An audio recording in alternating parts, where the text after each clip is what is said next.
Imagine walking more than 20 miles a day, carrying weapons, armor, and supplies that weigh as much as a man. Your body burns with exhaustion. Your stomach twists with hunger, and yet there are no markets, no taverns, and no warm meals waiting for you. Instead, survival depends on what you carry in your pack. For Roman soldiers, the march was not only a test of discipline and endurance, it was a test of stomach and willpower. What they ate on those endless roads wasn't luxury, but it was enough to fuel an empire. The Roman soldier's ration was never left to chance. It was measured with care, calculated to keep a man alive and marching day after day. At the heart of it was grain, wheat above all else, though barley was sometimes issued in times of scarcity or as punishment. Each man was given around 1 kilogram daily, a heavy but essential part of his burden. Yet this grain was not handed over as bread or meal. Instead, the responsibility of transforming it into food fell on the soldier himself. Packed within his gear was a small hand mill, and at the end of each exhausting march, when his body cried out for rest, he still had to grind his portion into flour. It was hard, slow work, but necessary, for without it there would be no sustenance. Once ground, the flour became the base of meals that were as simple as they were repetitive. The most common was a porridge known as pulse. Soldiers boiled the flour with water, sometimes thick and hearty, sometimes thin and soupy depending on what was available. If they were fortunate, they might add a few beans, herbs, or bits of cheese, but often it was plain, bland, and heavy. In drier conditions, they baked rough loaves on flat stones or in makeshift clay ovens built at camp. These loaves were dense, chewy, and filling. Nothing like the soft bread of home, but enough to quiet hunger. Carrying raw grain instead of baked bread was a deliberate choice. Bread spoiled quickly, and armies could not afford to lose food to mold or rot. Grain, however, was durable. Stored in sacks, it could survive long marches in harsh climates, giving soldiers the flexibility to move without relying on constant resupply. This made the Roman army far more mobile than its enemies, who often depended on local food or supply trains. For Rome, grain was more than a ration. It was a weapon ensuring that armies could march for weeks without being tied down.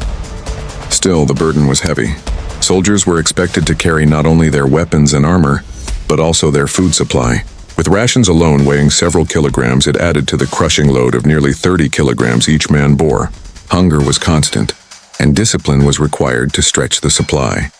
A careless soldier who wasted his grain risked more than punishment. He risked his life. For all its plainness, the ration was a symbol of Roman endurance. It was the fuel that turned farmers into warriors, that carried men over mountains and across deserts. The taste of pulse, coarse, bland, and unchanging, was the taste of conquest. A modern diner might find it dull, but to the legionary it was proof that he could endure the march, the cold, the heat, and the endless roads. In every handful of grain was the strength of Rome itself, carried not in golden feasts but in the rough hands of the marching soldier. Meat for the Roman soldier was not a daily expectation but a rare moment of fortune. The armies of Rome marched with grain because it was durable, portable, and lasting. Fresh meat, in contrast, spoiled quickly under the sun and could not be carried in great quantities without attracting disease or slowing the column. Yet when meat appeared, it was remembered because it lifted the spirits of men who were used to porridge and bread. Most often, the meat a soldier ate came from opportunity. When the army raided enemy lands, livestock was among the first spoils taken. Sheep, goats, pigs, and cattle provided sudden feasts. Soldiers would slaughter animals, roast the flesh over open fires, and for one evening, the air of the camp would fill with the smell of roasting meat. It was not refined cooking, nor was it carefully divided. Instead, it was a rough celebration, a brief reminder of home and the lives these men had left behind. Pork was especially favored when available, while beef and mutton were eaten less frequently but still welcomed. There were also more modest supplies of meat that could appear in rations. Salted pork, dried bacon, or smoked cuts were sometimes issued, especially during long campaigns. These preserved meats were far from tender, but they added protein and variety to otherwise monotonous meals. Soldiers would chew on these hard strips while marching or boil them into stews to soften the texture. Such distributions were never constant, often depending on the region or the success of supply lines. But when they came, they were treasured. Hunting was another source, though it depended on the terrain and the army's situation. In forests or rural lands, soldiers might trap rabbits, deer, or birds, adding fresh game to the pot. Fish, too, could be caught when rivers or lakes lay near the route of the march. These catches were not organized rations but bonuses born of resourcefulness and luck. Officers did not rely on hunting, but soldiers appreciated every extra bite it gave them. Because meat was rare, its arrival carried meaning beyond taste. It became a symbol of reward, a sign of success after hardship. A hot piece of roasted pork after weeks of porridge reminded men that they were not machines but flesh and blood.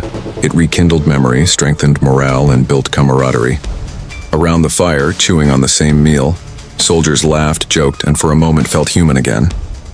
Yet discipline remained. The army could not afford chaos over food. Distribution was controlled, shares were counted, and greed was punished. The Roman system ensured that even luxury had order. In this balance of scarcity and control, meat became something more valuable than its weight. It was a reminder of endurance, of patience, and of the rare rewards that came to those who served. In the life of a legionary, every bite of meat was a victory. Water was the most vital need of any army, but for the Romans it was also one of the greatest dangers.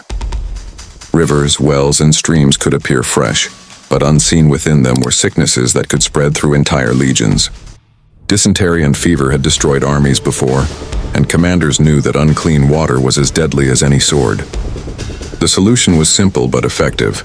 Mix the water with vinegar. From this practice came posca, the sour drink that became the constant companion of the Roman soldier. Posca was nothing luxurious. It was made by diluting cheap wine vinegar with water, sometimes flavored with herbs when available. The vinegar's acidity killed harmful bacteria, making unsafe water drinkable. To the soldier, its taste was sharp, even unpleasant at first, but it was far safer than drinking straight from a river. Over time, soldiers grew accustomed to its tang, and it became the taste of the march, harsh, reliable, and enduring. More than safety, posca offered refreshment in the heat. On long marches under the sun, plain water turned warm and heavy in the mouth. Posca, with its sour bite, cut through thirst and revived weary men. It was not wine, and it carried none of the pleasures of celebration, but it was practical, dependable, and within the reach of every soldier. In fact, while officers and generals might drink wine, the rank-and-file legionary almost always drank posca. It became a mark of equality, shared by all who bore the burden of the march. The drink also carried symbolic weight. It reminded soldiers that their lives were about discipline, not comfort. While citizens of Rome might enjoy fine wines, the legions drank vinegar and water. It was humbling but also binding. To drink posca was to share in the life of the army, to accept the hardships that came with service. Around campfires, when men filled their cups with the sour liquid, it became a shared ritual of endurance, binding one soldier to another. There are even accounts that officers respected its use for more than just survival.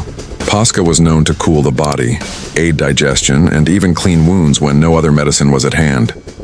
It was a drink, a disinfectant, and a cure, all from the same simple mixture. In its plainness lay versatility, and in its necessity lay proof of Rome's practical mind. To modern taste, posca would seem strange, even unpleasant, but to the legionary it was as vital as his shield or sword. Without it, marches would be riskier, illnesses more common, and endurance harder to maintain. It was not meant to delight the senses, but to preserve life. Every sip carried the sour taste of discipline, the assurance of safety, and the endurance of men who marched not for pleasure, but for empire.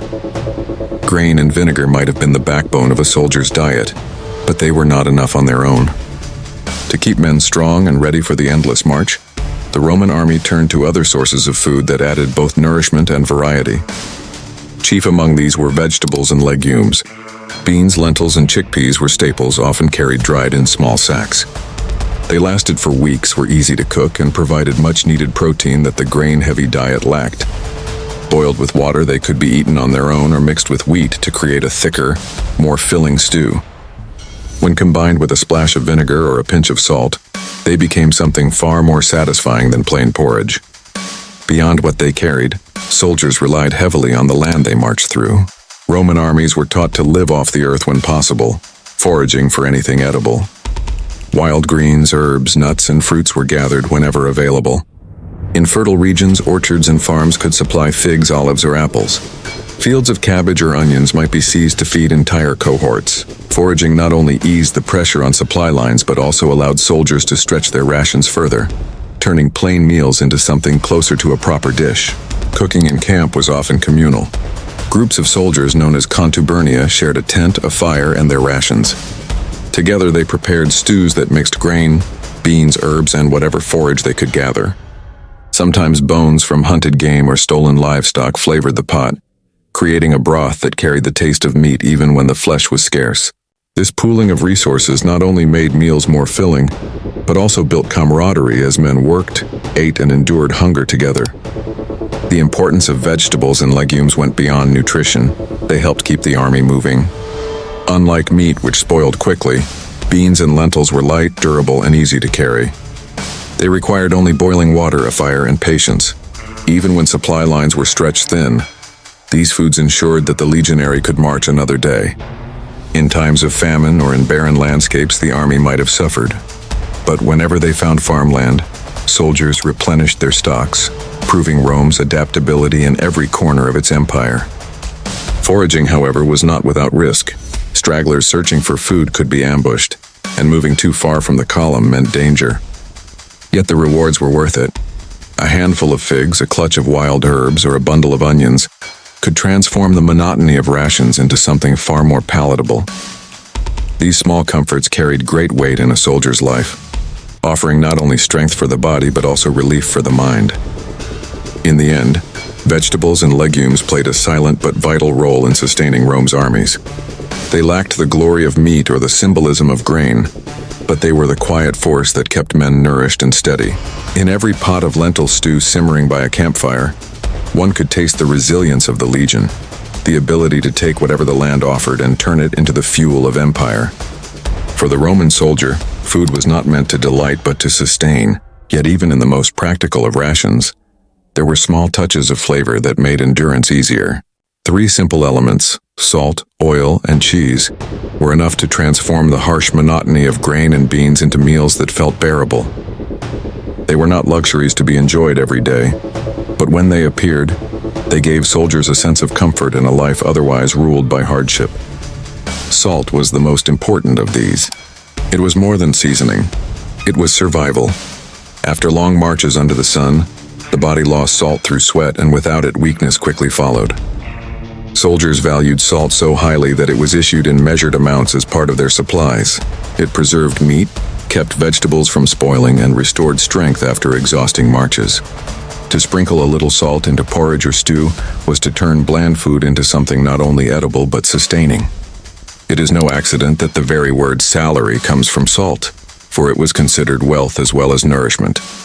Olive oil, when available, added richness and versatility. Soldiers might dip their bread into it, pour it over beans, or mix it into stews. It gave body to otherwise dry meals, and its energy-rich content fueled weary men. But olive oil had a second use. Rubbed into sore muscles, it eased the aches of marching and training. In regions where the army had access to it, oil was a treasure, a reminder of Mediterranean life even when the legion marched far from home. To eat with olive oil was not just to consume calories, it was to taste a piece of Rome itself. Cheese, though less common, carried special value. Dried or hard cheeses could be stored and carried without quickly spoiling, and when broken into porridge or eaten with bread, they added both protein and taste. For soldiers who spent weeks chewing on dense bread and sipping sour vinegar drinks, the sharp, salty flavor of cheese was a welcome relief. It was also a food that reminded many of their farms and families of the countryside they had left behind. A small piece of cheese in camp was more than food. It was memory, a connection to home. These small touches, salt on a stew, oil on bread, cheese in the hand of a tired soldier, were more powerful than they seemed. They reminded men that their needs were not forgotten, that endurance was rewarded, and that even in war there could be comfort. Rome understood that soldiers could not fight on discipline alone. They needed strength, but they also needed the taste of something familiar to keep spirit steady. Thus, salt, oil, and cheese became the quiet allies of the Roman legion. They were not celebrated in songs of conquest, nor carved into monuments, but without them, the daily life of the soldier would have been far more bitter. In every pinch of salt, every drop of oil, every bite of cheese, there was the taste of survival, the flavor of endurance that carried Rome's armies across the known world. Food in the Roman army was never just fuel for the body. It was also a lesson in discipline and unity. The legions understood that the way men ate could shape their strength, their loyalty, and their order. Meals were not private matters, but collective ones, built into the very structure of military life. A soldier did not cook or eat alone. He belonged to a small group called a contubernium, usually 8 men who shared a tent, a fire, and their rations. These men ground grain together, boiled stews together, and divided their food with fairness. Around that fire, bonds were forged that went deeper than hunger. Discipline showed itself most clearly in how food was issued and controlled. Rations were measured carefully. A soldier knew exactly how much grain he was entitled to, no more and no less. To waste food was to risk weakness. To steal it was a grave offense, punishable with lashes or worse. Such rules were not cruelty but necessity. In an army of tens of thousands, one man's greed could endanger many. Discipline at the table was as important as discipline on the battlefield, for order in the camp translated into order in combat. Eating was also an exercise in equality, rich or poor, citizen or recruit from a distant province. All soldiers ate the same rough porridge, drank the same sour vinegar, and shared the same camp stew. In that sameness, rank melted away, at least among the common men, and unity grew. Officers dined differently, but within each group of legionaries there was no privilege of taste. Hunger was endured together, and satisfaction, however small, was shared together. There was also symbolism in the way food was treated. To complain about rations was seen as weakness, a failure to accept the hardships of service. To endure bland, repetitive meals without protest was a mark of strength. A soldier who ate in silence, who accepted his portion without grumbling, showed the very spirit that made the Roman army feared across the world. In this sense, every meal became a test of will as much as a source of strength. Ritual played its part as well. At the end of the march, fires sprang up across the camp, and soldiers gathered in small circles to prepare their food. The act of grinding grain, boiling stew, and sharing the pot gave rhythm to their lives. No matter where they were, in the forests of Gaul, the deserts of Syria, or the hills of Britain, the meal bound them to one another, and to Rome itself. The repetition gave comfort, reminding men that even far from home, the life of the army remained steady and unbroken. Through these practices, food became more than nourishment. It was a tool of order, a bond of brotherhood, and a daily lesson in endurance. A bowl of porridge or a shared stew was never just about filling the stomach. It was about shaping the character of the soldier. In the harsh world of the Roman legion, even the act of eating was an extension of discipline, the invisible force that held the empire's armies together. The life of a Roman soldier was not fueled by banquets or fine wines, but by food as plain and unyielding as the men themselves. Day after day, they carried grain on their backs, ground it into flour, and boiled it into porridge. They drank sour vinegar to survive unsafe water, chewed on beans and lentils to keep strength in their bodies, and treasured the rare taste of meat, cheese, or oil when fortune allowed. Meals were never about pleasure, they were about endurance, order, and unity. Around campfires, men shared their rations, their burdens, and their discipline, binding themselves into a force that could not be broken. In the simplicity of their diet lay the secret of Rome's power, food that demanded patience, forged resilience, and kept legions moving mile after mile. What Roman soldiers ate may seem humble to us today, but it was enough to sustain an empire.